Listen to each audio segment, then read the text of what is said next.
Good morning, girls. I'm making some pork carnitas for tacos, and then I'll add coleslaw and cilantro when I make up my tacos.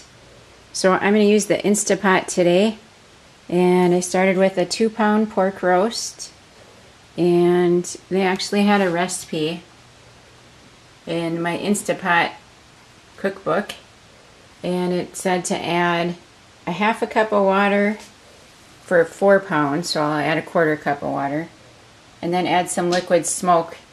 And the recipe asks for that, and water, roast, water, smoke, and salt, and that's it. And I'm adding a can of chipotle peppers that will cook in there, and then I can shred it up later and it'll be a little spicy.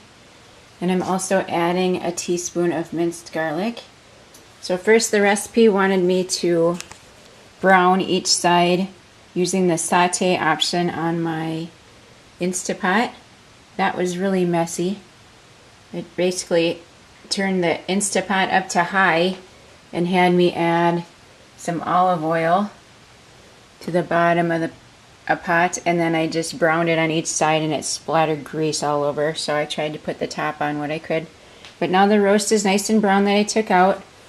I had to turn the Instapot off because I'll use different settings for cooking it than what it was on. It was on saute. So then when I mixed everything together afterward, I put in a 1/4 cup of water in the bottom of the pot after I browned the roast. And then I added a teaspoon of garlic, and I'm using this, it's Carnitas seasoning. This was from Pampered Chef that I just had, but you can use anything in your cupboard pretty much.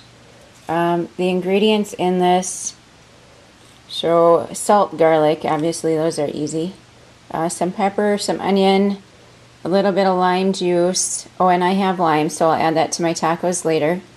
And then color. So this really isn't much to it. It's just basically some, you can add any seasoning to it that you want. A lot of it is the spice that makes it more taco-y. So when you add the peppers to it, the chipotle peppers to it, it adds a little spice. And then I mixed them all up in the bottom of the pan. You can see that those peppers are in there. They're pretty big. I just leave them in there to cook underneath the roast in the Instapot, and then I have pieces of garlic all over in there.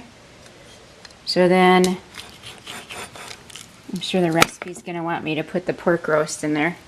One side has fat and one side does not. I always put it in fat side up because there's a layer of fat there, and maybe that will cook down into the meat a little better than having it on the bottom.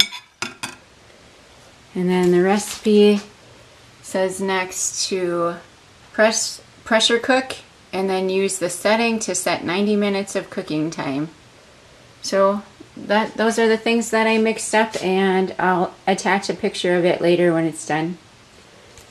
Thank you for listening. Have a good day.